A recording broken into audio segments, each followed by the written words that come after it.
Midas était un roi mythique de Phrygie qui était célèbre pour le fait qu'il changeait tout ce qu'il touchait en or massif. Ouais, tout le monde, je crois, connaît cette histoire du roi Midas. L'or et l'oseille, ça attire pas mal. Mais saviez-vous qu'il était également célèbre pour un détail plus malheureux? Il avait des oreilles d'âne.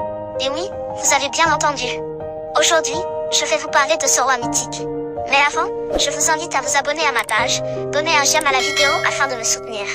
Et n'oubliez surtout pas de la partager. Cela me fera très plaisir et m'encouragera à produire plus de vidéos. Maintenant que c'est fait, commençons. Dans la mythologie grecque, Midas, errant un jour dans son jardin, tomba sur le sage satyre Silène qui était plutôt mal en point après une nuit d'ivrognerie. C'est-à-dire qu'il était saoul.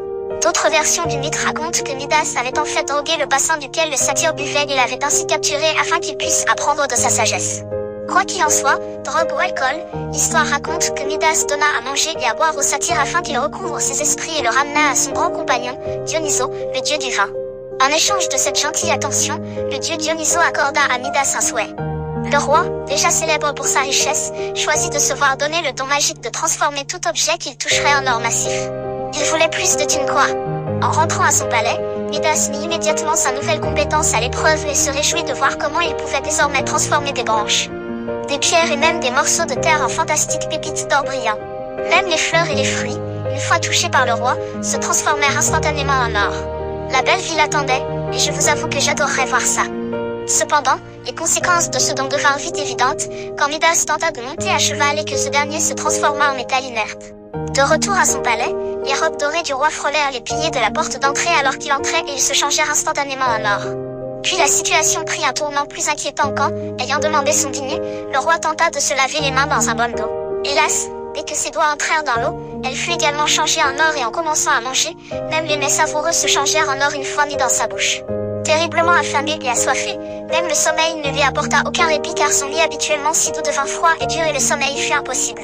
Midas devint maintenant malade à la vue de l'or qui l'entourait et il chercha Dionysos pour inverser le don qui était si vite devenu une malédiction. Heureusement, Dionysos était prêt à donner un coup de main au pauvre Midas et il dirigea le roi vers la source du fleuve Pactole en Lydie. Si Midas se lavait dans les eaux, il perdrait son don. Après de nombreux voyages pénibles, Midas trouva la source et sauta immédiatement, lavant ainsi sa malédiction.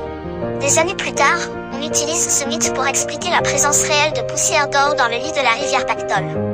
Tout est bien qui finit bien? C'est faux. Vous pensez peut-être que c'était la seule mésaventure du roi Midas? Bien sûr que non. Midas devait avoir une autre rencontre avec une divinité et cette fois, il fut encore moins chanceux. Le dieu des pâtres, Pan, inventeur de la syringe sous flûte de roseau, appelée-la comme cela vous chante, se vanta de pouvoir surpasser la technique de jeu de lyre du grand dieu Apollon et le défia à un concours musical. Une battle royale. Je plaisante. Midas avait retrouvé une vie normale, mais malheureusement pour le pauvre Midas, un jour il s'aventura sur le mont Molo. Au sommet, il trouva les dieux en train de se mesurer à leur concours musical. Les deux ne parvenant pas à se départager, ils nommèrent alors Midas comme arbitre avec les muses. Quand Midas jugea pour meilleur musicien, Apollon, dans sa rage, donna au roi les oreilles d'un âne. Naturellement honteux de cette nouvelle caractéristique, Midas se cacha dans son palais et porta un turban ou un bonnet de sorte que seul son coiffeur et barbier personnel connaissaient la vérité. Mais garder ce secret devenait de plus en plus difficile pour le coiffeur de Midas. Et un jour il soulagea son fardeau en creusant un trou dans le sol et en lui chuchotant que Midas a des oreilles d'âne, puis le recouvra de terre. C'était un soulagement pour le barbier. Mais dommage, de cet endroit précis, poussa une panicule de roseaux magiques et chaque fois que le vent soufflait, les roseaux chantaient que Midas avait des oreilles d'âne. Toute la population se moqua alors de Midas, qui perdit toute crédibilité. Fou de rage, Midas tua son barbier et mit fin à ses jours en s'empoisonnant avec du sang de taureau. Vous l'aurez compris, il y a toujours une morale à la fin. Et je ne vais surtout pas vous épargner cette partie. La morale du mythe de Midas est des plus simples, l'argent ne fait pas le bonheur. Après un acte de bonté, la cupidité de Midas ne le rendit pas plus heureux. Alors qu'il pensait d'obtenir plus que ce qu'il avait, il perdit les choses essentielles de la vie, telles les contacts humains et jusqu'à ne plus pouvoir manger. L'histoire nous dit qu'il est possible que la figure mythique de Midas ait été basée sur un vrai roi de Phrygie au 8e siècle, connu sous le nom de Mita.